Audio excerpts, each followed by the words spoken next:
The afternoon sky over the village hung low and heavy, the kind of gray that promises rain before it even starts to fall.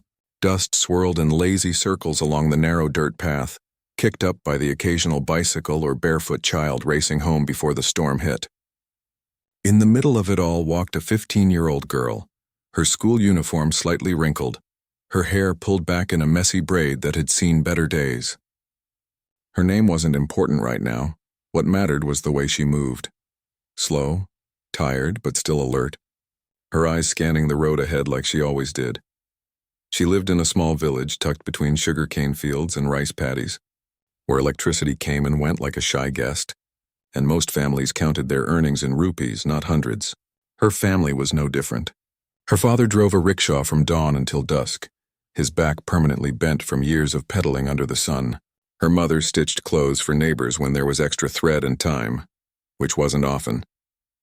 They got by just barely, and every meal was a quiet celebration of making it through another day.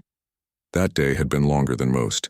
School had ended late because the teacher stayed to help a few students with math, and she'd stayed too, not because she loved numbers, but because she knew her parents would be proud if she tried harder. Now, with her worn school bag slung over one shoulder and her sandals flapping against her heels, she just wanted to get home, wash her face, and maybe share a cup of weak tea with her little brother before dinner.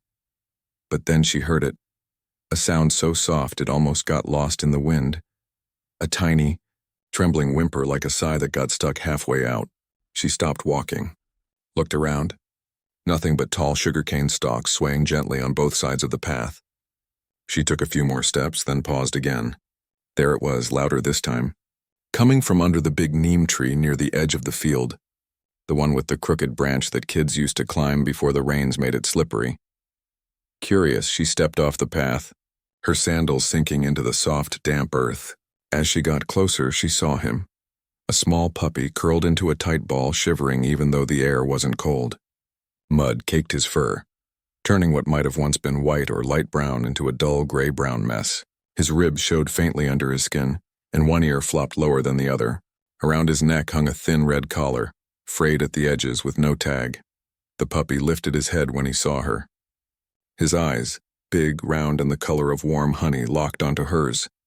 He didn't bark, didn't run, just stared as if he'd been waiting for someone to find him. Her heart did that thing it sometimes did, squeezed tight like someone had reached inside her chest and gently twisted. She knew better than to bring home strays. Their tiny house already felt crowded with 4 people, a goat and a hen that laid eggs only on Sundays. Food was measured carefully. Water was saved for drinking and cooking, not for washing muddy paws. And her parents had said it plainly more than once. We can't feed another mouth. But this wasn't just another stray. This was a lost one. And he looked so alone. She knelt down slowly, not wanting to scare him. "Hey," she whispered, her voice softer than she usually spoke. "You okay?" The puppy blinked. Then, with a shaky effort, he stood up on wobbly legs and took one step toward her, then another.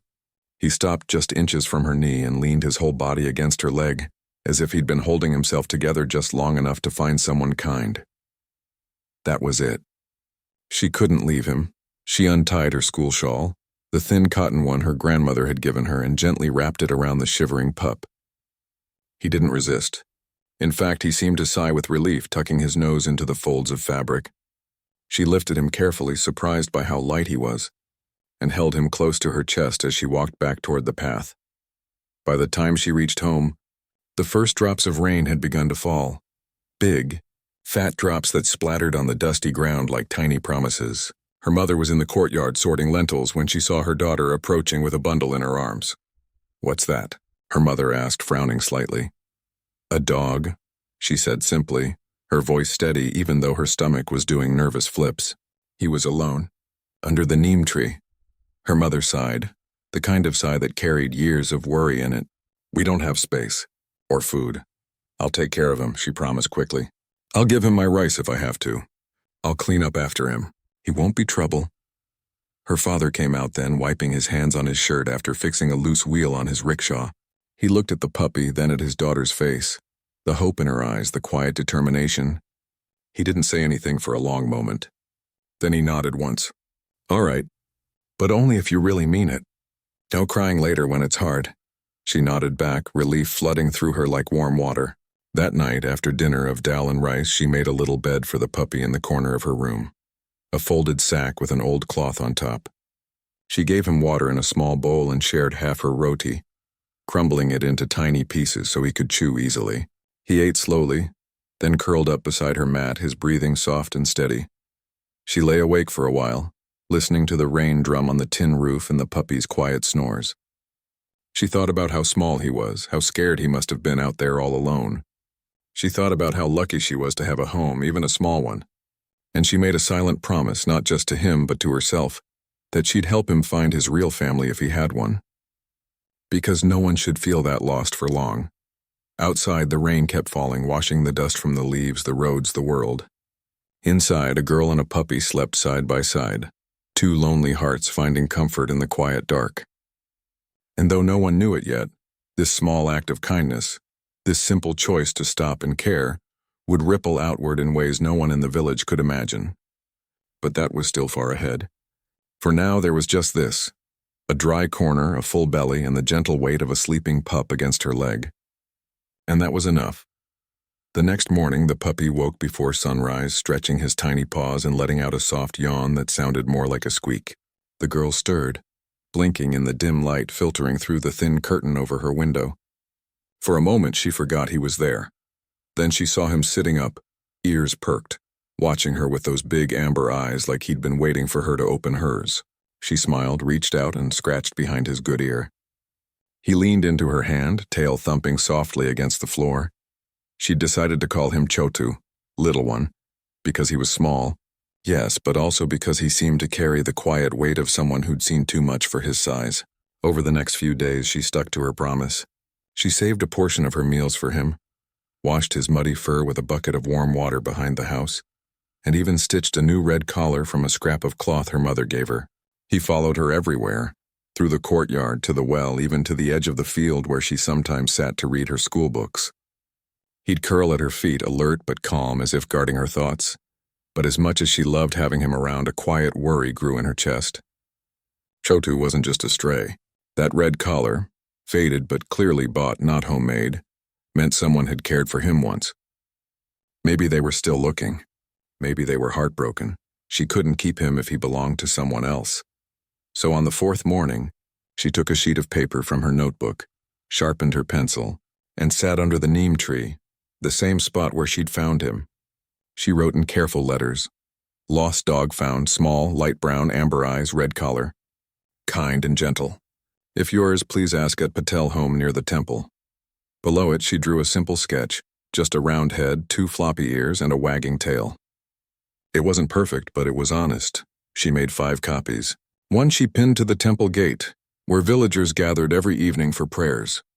Another went on the wooden post outside the post office, really just a small room with a single clerk who sorted mail twice a week. The third she left with the tea stall owner, who knew everyone's business and wasn't shy about sharing it. The fourth went to the weekly market, tacked onto the notice board near the vegetable stalls. The last one she kept folded neatly in her school bag just in case. Days passed. She asked everyone she met, neighbors, shopkeepers, even the old man who sold balloons near the bus stop. "Seen a dog like this?" she'd ask, showing her sketch. Most shook their heads. "Plenty of dogs here," one farmer said, waving a hand. "This one's probably from the next village over." Others just shrugged. Why bother? He's safe now. That's what matters. But it wasn't enough for her. Safe wasn't the same as home. One afternoon, while sweeping the courtyard, she noticed the tea stall owner watching her. He was an older man with thick glasses and a voice that sounded like gravel underfoot. He'd seen her pin the flyer days ago and had watched her ask around ever since.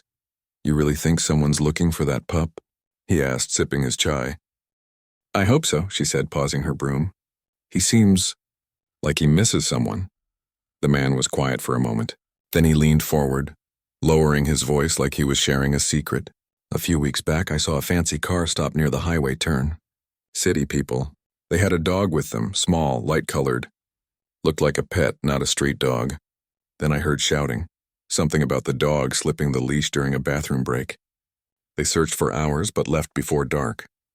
Maybe that was him." Her heart jumped. When was this? Same week you found him. Right after the big rain. That night she couldn't sleep. The highway was only 5 kilometers away. A long walk, but doable. The next morning, before school, she walked there with Chotu tucked in a cloth sling across her chest. She asked truck drivers, roadside vendors, even the toll booth attendant if anyone remembered a lost dog. Most hadn't seen anything.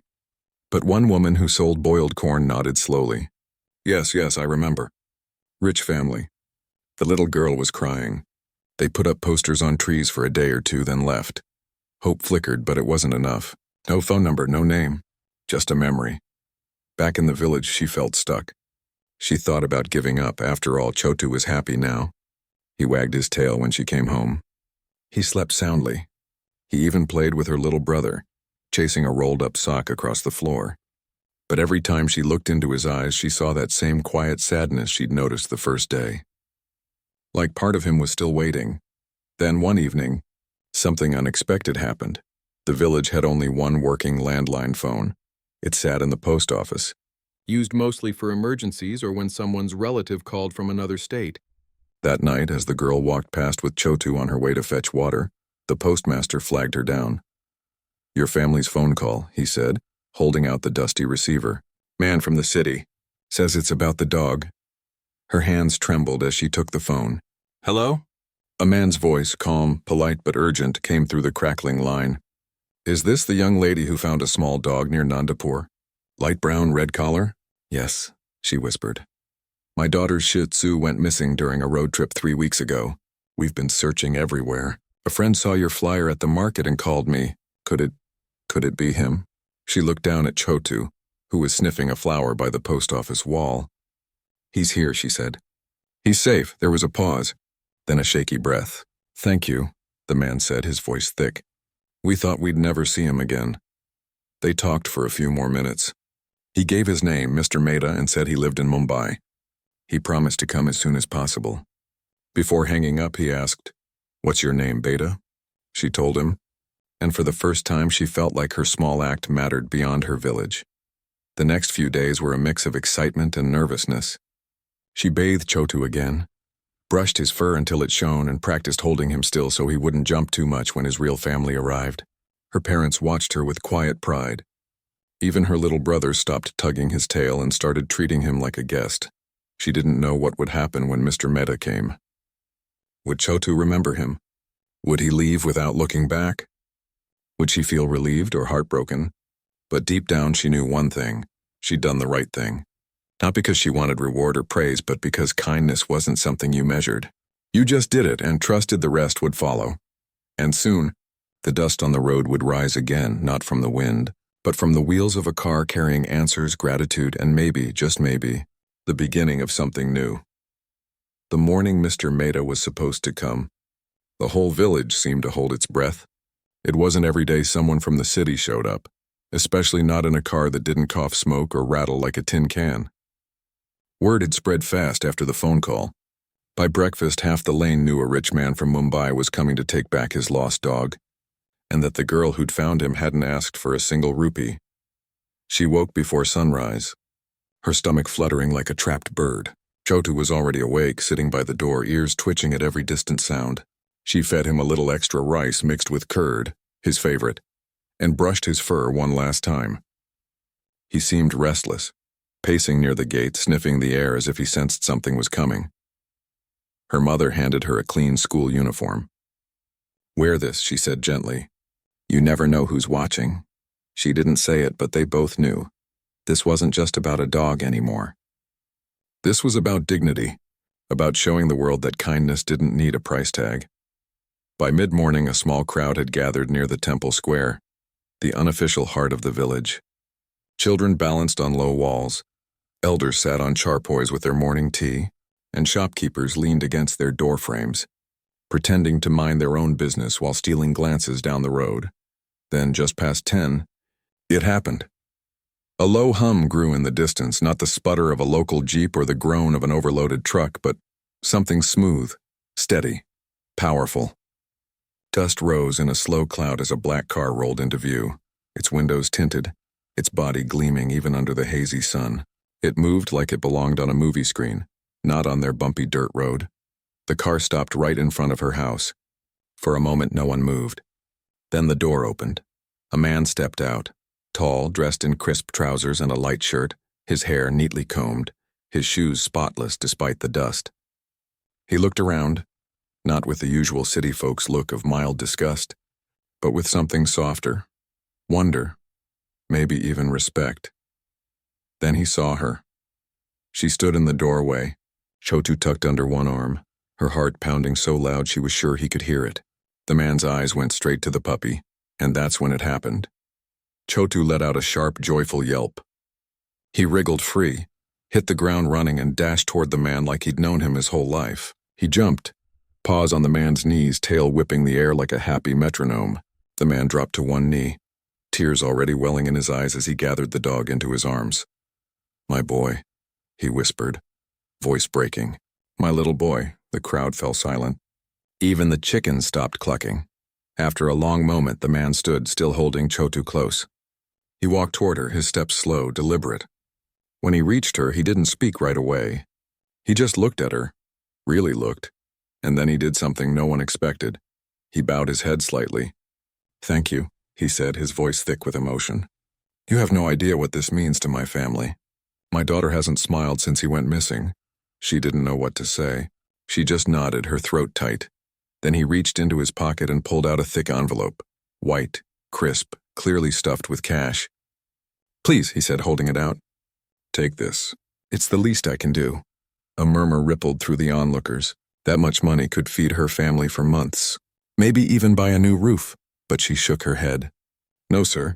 I don't want money." He blinked, surprised. "Are you sure?" "Yes." She glanced at Chotu, who was now licking the man's wrist like he was trying to memorize his scent all over again. He missed his home. That's all that matters. The man stared at her for a long moment. Then slowly he put the envelope away. But his eyes didn't leave her face. "You're a rare soul," he said quietly. "Most people would have kept him or asked for a reward." "I couldn't," she said simply. "He wasn't mine to keep." He nodded as if that settled something deep inside him. Then almost casually he asked, "What do you want to do when you grow up?" The question caught her off guard. She hesitated. I want to be a teacher." "Ah." He smiled. A real smile this time. "And are you studying well?" "Yes, sir, but—" She trailed off, glancing at her worn school bag, then at her house with its cracked walls and leaking roof. She didn't need to say the rest. He understood. "High school fees are high," he said gently. "And college." "Even more," she nodded. "My parents try, but it's hard." He was quiet for a moment, watching Chotu nuzzle into his chest. Then he looked back at her, his expression thoughtful. "You've given my family something priceless," he said. Maybe I can help give you a chance at your dream." Before she could respond, he turned to the car and pulled out a small notebook. He wrote something quickly, tore out the page, and handed it to her. It was a phone number. "Call this if you ever need help. Not for money, just guidance. I know people in education. Good people." She took the paper, her fingers trembling slightly. "Thank you, sir." He smiled again, then placed a hand on her shoulder, just for a second, but it felt like a promise.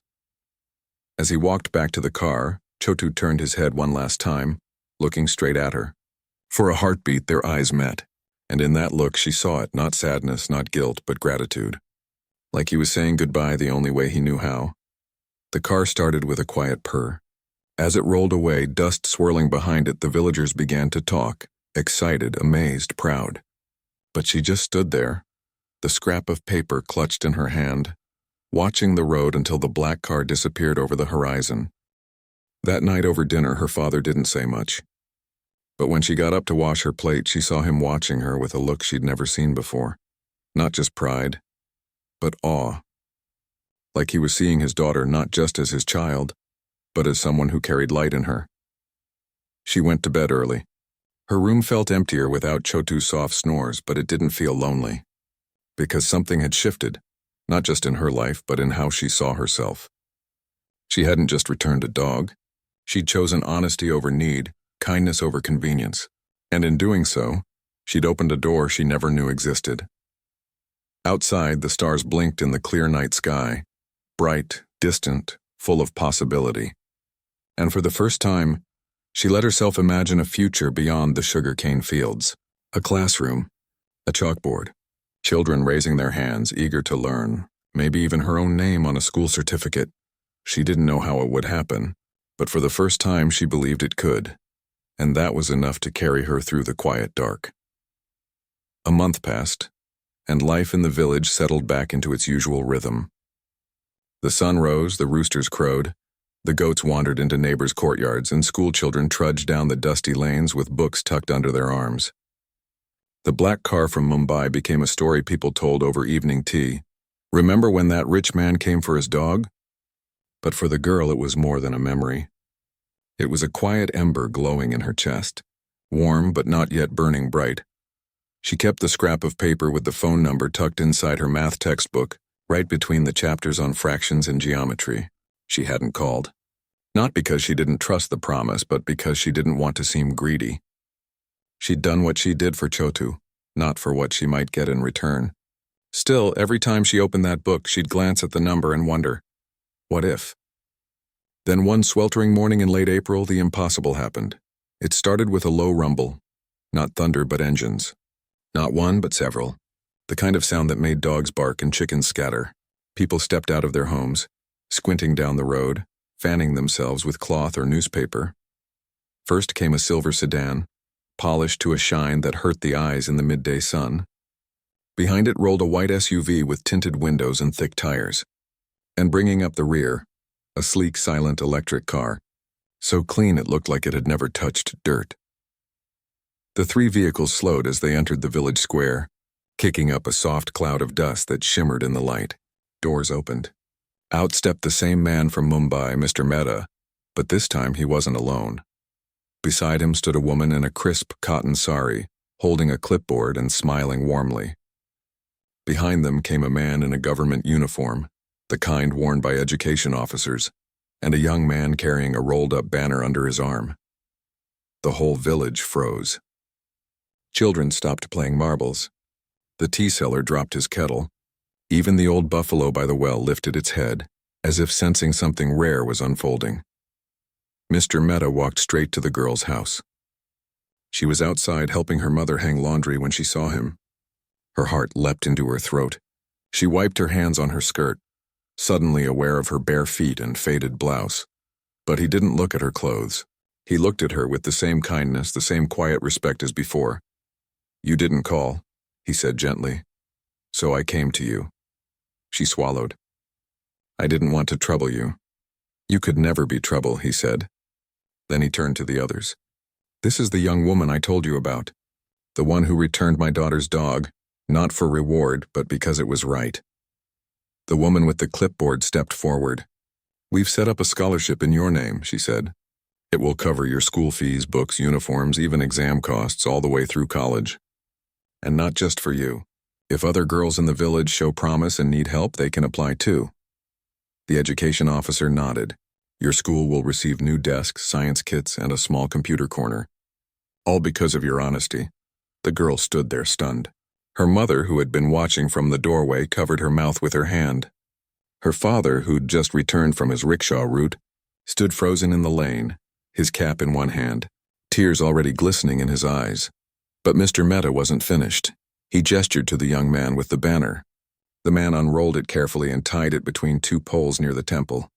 In bold, clear letters it read, "Nandapur Village Learning and Animal Care Center, made possible by one act of kindness." "We're also starting a small animal care program," Mr. Mehta explained. "Local youth will be trained to give basic care to stray and lost animals, vaccinations, food, shelter.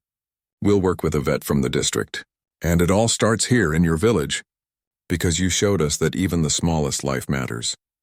The crowd, which had grown to nearly 50 people, broke into quiet murmurs, some crying, others clapping softly. No one shouted. No one pushed. They just stood there, humbled by the weight of what was happening. Later, over sweet, milky tea served in clay cups, Mr. Mehta sat with the girl's family in their courtyard. He didn't speak like a rich man giving charity. He spoke like a father who'd seen how the world could be cruel and how one good choice could change it. "I told my daughter about you," he said, stirring his tea slowly. "She wants to meet you one day. She says you're her hero." The girl blushed, staring at her hands. "I just did what anyone would do." No, he said gently. Not anyone. You did it. And that's why we're here.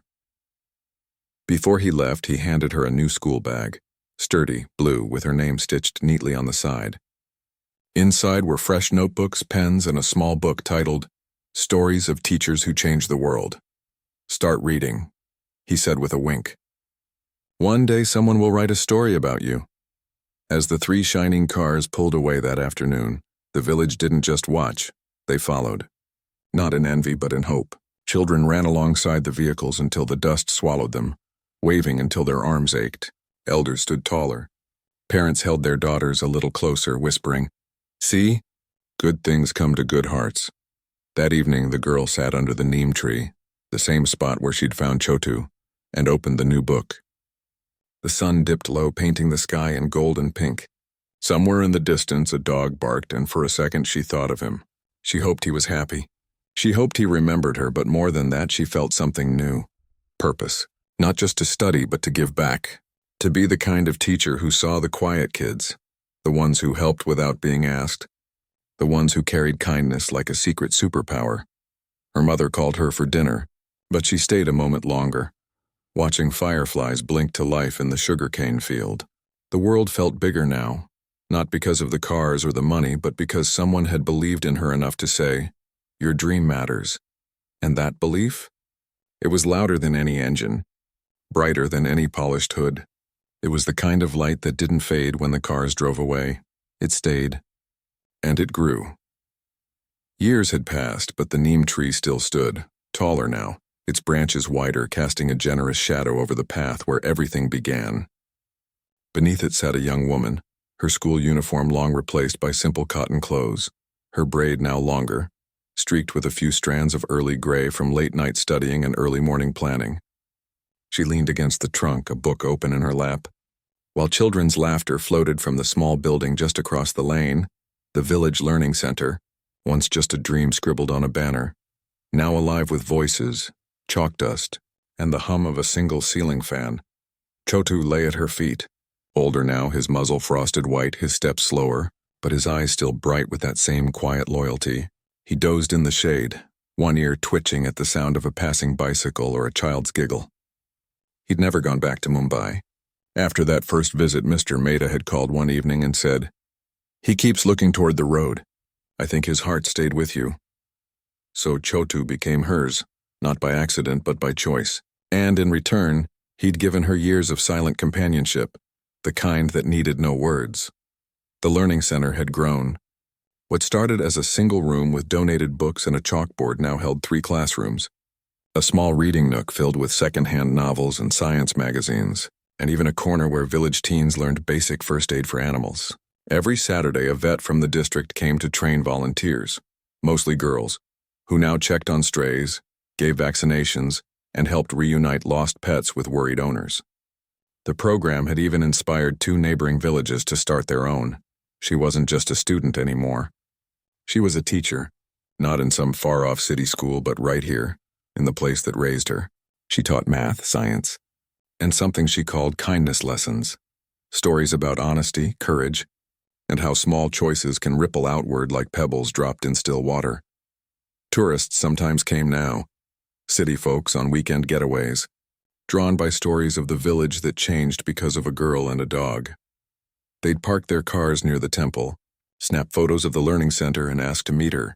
She always agreed, though she never liked the attention.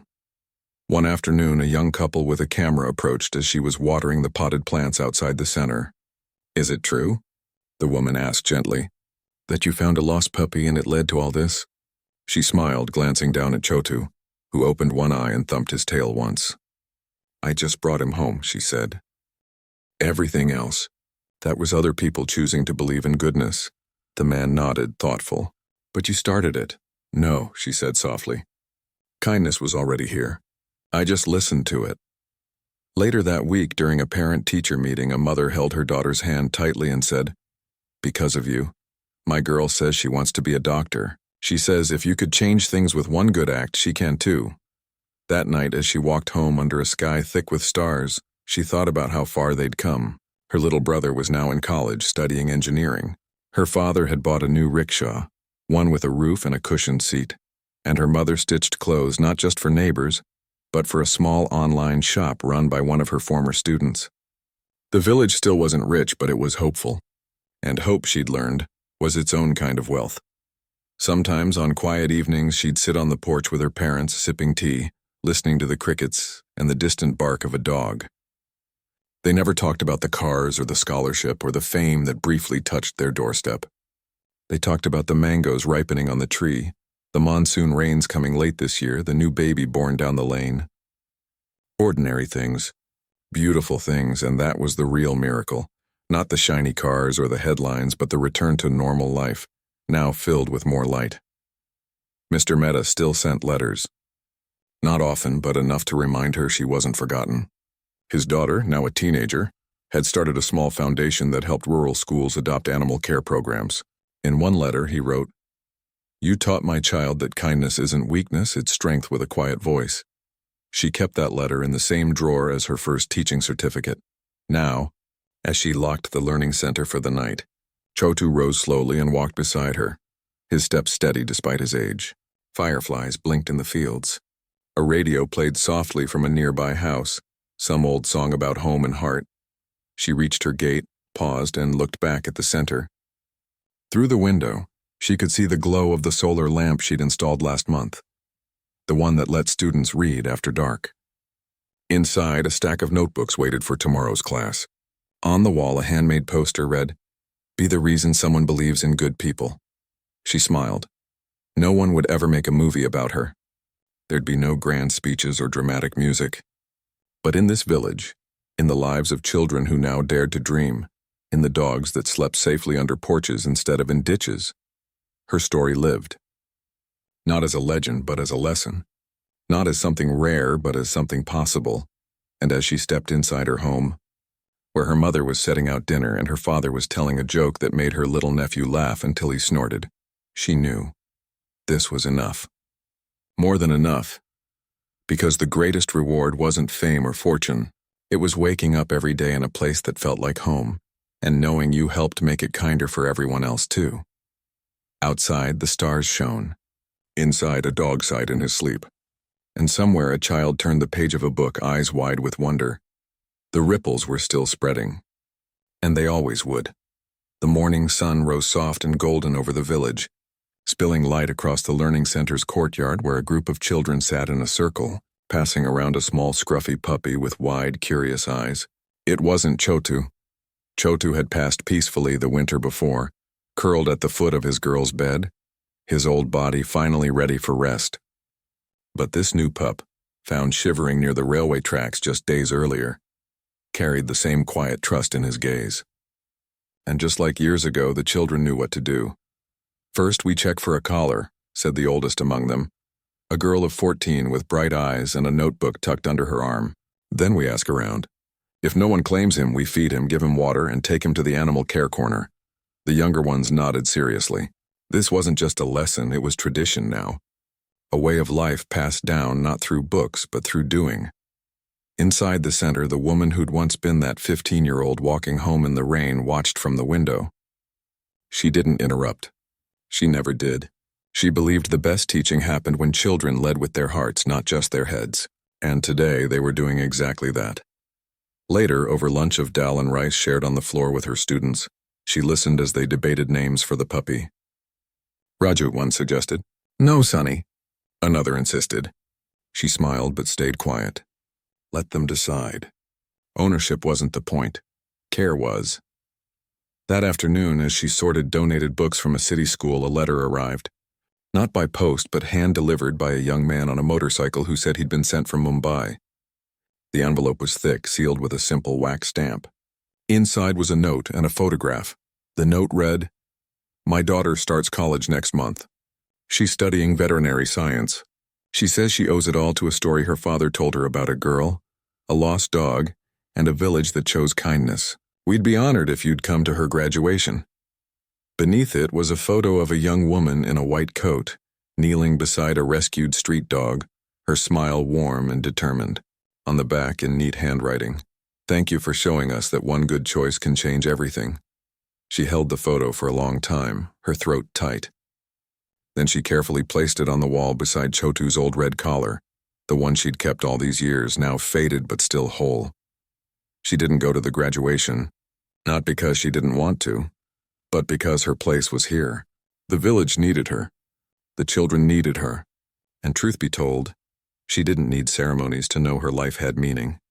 She saw it every day, in the girl who now taught math to younger students, in the boy who fixed broken fans for elders, in the way neighbors shared rice during lean months without being asked. But she did write back. A long letter written by hand on recycled paper telling the young woman, "Don't thank me. Thank the kindness inside you that chose to grow. The world needs healers like you, especially for those who can't speak for themselves." Weeks later, a package arrived. Inside were 20 new animal care kits, bandages, antiseptic, flea powder, and tiny collars with blank tags. "For the next lost ones," the note said, "so they never feel alone." The children cheered when they saw them. That weekend, they held their first puppy care day, inviting families to learn how to help strays, how to spot sickness, how to offer water without fear. Even the skeptical old farmer who once said, "Dogs are trouble," showed up, carrying a bowl of milk for the new pup. Time moved gently, as it does in villages where seasons mark the years more than calendars. Monsoons came and went, crops rose and fell. Children grew taller, voices deeper, dreams clearer. And through it all, the learning center became more than a school. It became a heartbeat. One evening, as she sat on the porch stitching a torn school bag, a young boy from the next lane approached shyly. He held a folded piece of paper in his hands. "My sister drew this," he said, holding it out. "She says it's you." She unfolded it. It was a crayon drawing. A woman under a big tree, books at her feet, a dog beside her, and children all around, their hands reaching toward her like she was the sun. At the top, in wobbly letters, "Our teacher." "Our hero." She blinked fast, then smiled. "Tell her thank you. And tell her heroes don't wear capes, they wear kindness." He nodded, serious, and ran off, the drawing flapping in his hand like a flag.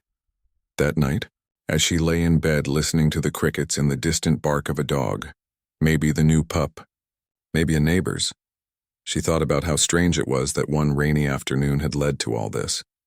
She hadn't set out to change a village. She'd only wanted to help a shivering creature who looked lost. But that's how real change begins, not with loud speeches or grand plans, but with a single step towards someone in need. The next morning, she woke early, as always. She boiled water for tea, fed the chickens, and walked to the center before sunrise. The new puppy trotted beside her, still learning the path. At the gate, she paused and looked out over the fields, the rooftops, the temple spire glowing in the dawnlight. This was her world. Not perfect, not wealthy, but full of people who now believed that goodness mattered, and that they could be part of it. Inside the center, the first student was already waiting, a girl no older than she'd been when she found Chotu. She held a notebook and a pencil, her eyes bright with questions. "Did you sleep well, Didi?" the girl asked. "Yes," she said, stepping inside. "And today we learn about stars. Did you know every person is like a star? Some shine bright, some quietly, but all are needed to light the sky." The girl grinned. "Even me? Especially you." And as the sun climbed higher, filling the room with light, the lesson began, not just in science, but in hope. Outside, the puppy barked once happily, chasing a butterfly. Somewhere down the road, a rickshaw bell jingled. A rooster crowed. Life went on, but now it went on with more kindness, more courage, more belief. And that was the truest kind of legacy. One that didn't need statues or headlines, only open hearts willing to do the next right thing. Because in the end, the greatest stories aren't about shining cars or sudden fame. They're about ordinary people choosing again and again to care. And in this village, that story was still being written, one small act at a time.